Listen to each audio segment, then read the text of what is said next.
প্রথমে জানাবো ইরানের ব্যালিস্টিক ক্ষেপণাস্ত্র ব্যবস্থায় হামলার প্রস্তুতি নিচ্ছে ইসরায়েল। এরপর জানাবো ট্রাম্পের শান্তি পরিষদের উদ্বোধনী বৈঠক, কারা আসছেন কারা আসছেন না, এজেন্ডা কি।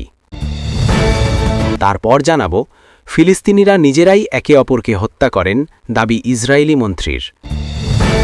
সর্বশেষ জানাবো ইসরায়েলি হামলার মধ্যেই রমজান শুরু গাজাবাসীর। দর্শক, এতক্ষণ শুনলেন সংবাদ শিরোনাম, এখন শুনবেন বিস্তারিত। তবে বিস্তারিত শোনার আগে আমাদের চ্যানেলটিকে সাবস্ক্রাইব করুন। তাহলে চলুন শুরু করা যাক। ইরানের ব্যালিস্টিক ক্ষেপণাস্ত্র ব্যবস্থায় হামলার জন্য যুক্তরাষ্ট্রের কাছ থেকে সম্ভাব্য সবুজ সংকেত পাওয়ার প্রস্তুতি নিচ্ছে ইসরায়েল। গতকাল বুধবার রাতে ইসরায়েলের সরকারি সম্প্রচার মাধ্যম কান KAN এর বরাত দিয়ে এ তথ্যে জানিয়েছে তুর্কি বার্তা সংস্থা আনাদোলু। প্রতিবেদনে বলা হয়েছে মার্কিন প্রেসিডেন্ট ডোনাল্ড ট্রাম্প ইরানে হামলার নির্দেশ দেবেন কিনা তা নিয়ে ব্যাপক আলোচনার মধ্যেই ইরানের ব্যালিস্টিক ক্ষেপণাস্ত্র ব্যবস্থায় ইসরায়েলের হামলার এ সম্ভাবনার বিষয়টি সামনে এলো।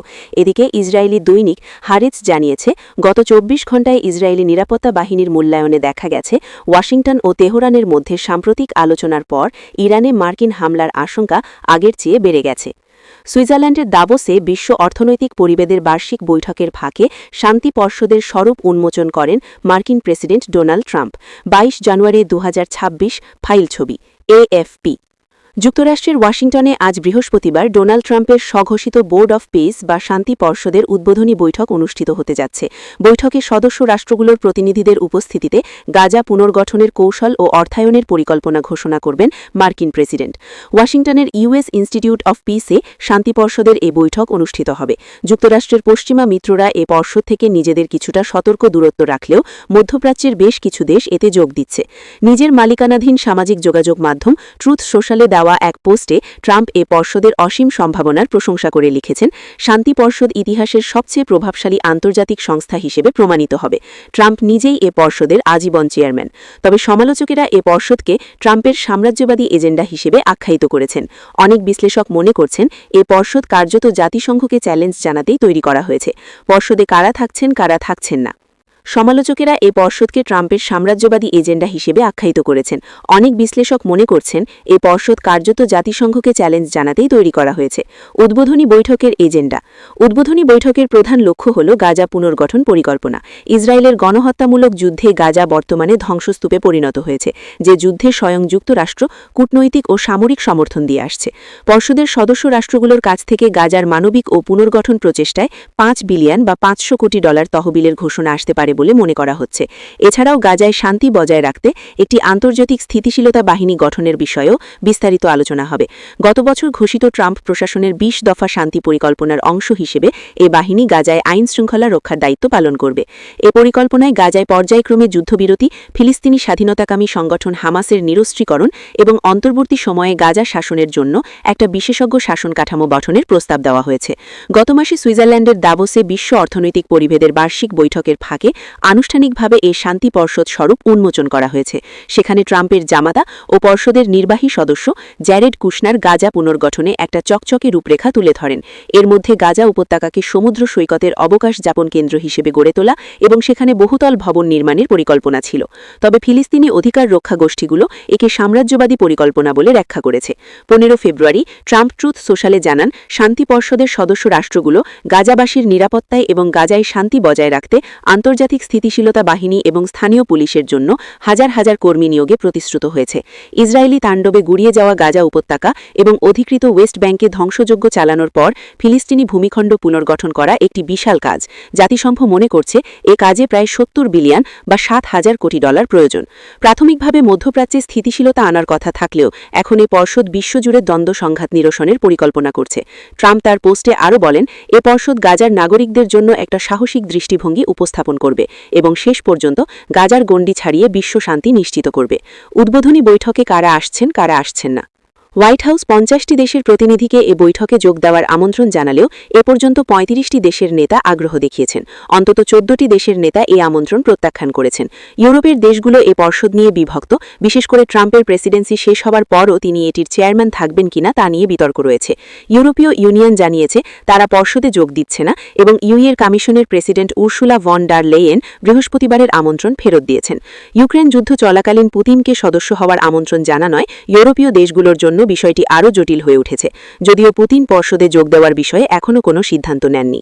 ইউরোপের গুরুত্বপূর্ণ শক্তি ফ্রান্স, জার্মানি, ব্রিটেন ও স্পেন এ পর্ষদে যোগ দিতে অস্বীকার করেছে। তবে ইউরোপীয় ইউনিয়ন তাদের ভূমধ্যসাগরীয় অঞ্চল বিষয়ক কমিশনার ডুব্রাভকা সুইচাকে পর্যবেক্ষক হিসেবে পাঠাচ্ছে।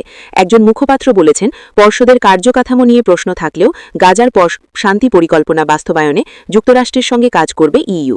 ইইউ ট্রাম্পের শান্তি পর্ষদের সদস্য না হলেও জোট সদস্য হাঙ্গেরি ও বালগেরিয়া পর্ষদে যোগ দিয়েছে। হাঙ্গেরির প্রধানমন্ত্রী ভিক্টর অরবান বৈঠকে অংশ নিচ্ছেন। অরবান ট্রাম্পের একজন ঘনিষ্ঠ মিত্র বলে পরিচিত। কসোভো ও আলবেনিয়াও সদস্য হিসেবে যোগ দিচ্ছে।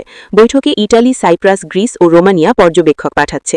রোমানিয়ার প্রেসিডেন্ট নিকুসর ড্যানো বৈঠকে সরাসরি অংশ নেবেন। পোপ ফ্রান্সিস এ আমন্ত্রণ প্রত্যাখ্যান করে জাতিসংঘের ওপর গুরুত্ব দিয়েছেন। বাস্তবে বিষয়টি পর্ষদে যোগ দেওয়া, যুক্তরাষ্ট্রের সঙ্গে সম্পর্ক সরল করা এবং ট্রাম্পের মতো অস্থির ব্যক্তিকে অসন্তুষ্ট না করার সঙ্গে বেশি জড়িত। সাম্প্রতিক দশকগুলোতে ফিলিস্তিনের পক্ষে শক্ত অবস্থান নেওয়ার ক্ষেত্রে মধ্যপ্রাচ্যের দেশগুলোর রেকর্ড ভালো নয়। Tahani Mustafa, European council on foreign রিলেশনসের ভিজিটিং ফেলো। মধ্যপ্রাচ্য কয়েকটি শক্তিশালী দেশ শান্তি পর্ষদে যোগ দিয়েছে। ইসরায়েলের পররাষ্ট্রমন্ত্রী গিদিয়ন সার বৈঠকে অংশ নিচ্ছেন। এছাড়াও ট্রাম্পের দীর্ঘদিনের মিত্র সংযুক্ত আরব আমিরাত, ইউএই, মরক্কো, বাহরাইন, মিশর, সৌদি আরব, তুর্কি, জর্ডান, কাতার ও কুয়েত এতে যোগ দিয়েছে। দেশগুলোর প্রতিনিধিরা বৈঠকে অংশ নিচ্ছেন। ইউরোপিয়ান কাউন্সিল অন ফরেন রিলেশনসের মধ্যপ্রাচ্য ও উত্তর আফ্রিকা কর্মসূচির ভিজিটিং ফেলো তাহানি মুস্তাফা মতে আল জাজিরাকে বলেন, যুক্তরাষ্ট্রের পশ্চিমা মিত্ররা নিয়মভিত্তিক উদার আন্তর্জাতিক ব্যবস্থা ও বহুপাক্ষিকতা ধরে রাখতে চায়, এতে তারা সমান অবস্থান পায়। তাহানি মুস্তাফা বলেন, মধ্যপ্রাচ্যের দেশগুলো বলছে তারা বাস্তববাদী হতে চায় এবং গাজার জন্য যেটা ভালো সেটাই করতে চায়, যাতে রক্তপাত বন্ধ হয়। ইন্টারন্যাশনাল ক্রাইসিস গ্রুপের প্রাক্তন বিশ্লেষক বলেন, বাস্তবে বিষয়টি পর্ষদে যোগ দেওয়া, যুক্তরাষ্ট্রের সঙ্গে সম্পর্ক সরল করা এবং ট্রাম্পের মতো অস্থির ব্যক্তিকে অসন্তুষ্ট না করার সঙ্গে বেশি জড়িত। সাম্প্রতিক দশকগুলোতে ফিলিস্তিনের পক্ষে শক্ত অবস্থান নেওয়ার ক্ষেত্রে মধ্যপ্রাচ্যের দেশগুলোর রেকর্ড ভালো নয়। ইসরায়েলের উগ্রপন্থী রাজনীতিবিদ ও অর্থমন্ত্রী বেজালেল স্মোট্রিচ বলেছেন, ফিলিস্তিনিরা নিজেরা নিজেদের হত্যা করেন, এখানে ইসরায়েলি সরকারের কোনো দোষ নেই। গত মঙ্গলবার ইসরায়েলি পার্লামেন্টে একটি বিতর্ক চলাকালীন স্মোট্রিচ একথা বলার পর ব্যাপক ক্ষোভ ও বিতর্ক সৃষ্টি হয়। এদিকে ইমান খাতিব ইয়াসিন সহ ইসরায়েলের পার্লামেন্টে নেসেটে কয়েকজন ফিলিস্তিনি আইন সদস্য বিতর্ক চলাকালীন বলেন, স্মোট্রিচের প্রস্তাবিত খালি জমির ওপর 1.5% সম্পত্তি কর ফিলিস্তিনিদের ক্ষতিগ্রস্ত করবে। দেশটিতে ফিলিস্তিনিরা সম্পত্তির মালিক হলেও তা রোপণ করতে অনুমতি নেন না। বিতর্ক চলাকালীন ফিলিস্তিনি আইন সদস্য অভিযোগ করে আরও বলেন, ফিলিস্তিনি জনগোষ্ঠীর ওপর বাড়তি থাকা হিংসার দায় নিতে ইসরায়েলি সরকার ব্যর্থ হয়েছে। জবাব দিতে গিয়ে স্মোট্রিচ উল্টো প্রশ্ন করেন, আপনারা নিজেরাই নিজেদের হত্যা করেন, কিভাবে এর দায় সরকারের হতে পারে? তবে স্মোট্রিচের এই মন্তব্যকে ঘৃণ্য ও বর্ণবাদী বলে উল্লেখ করে প্রতিবাদ জানানো হয়। ইসরায়েলি অর্থমন্ত্রী আরও বলেন, হত্যা বন্ধ করতে আপনাদের জনগণকে শিক্ষিত করে তুলুন। আসুন আপনারা সন্ত্রাস ও হিংসার নিন্দা জানানো শুরু করুন।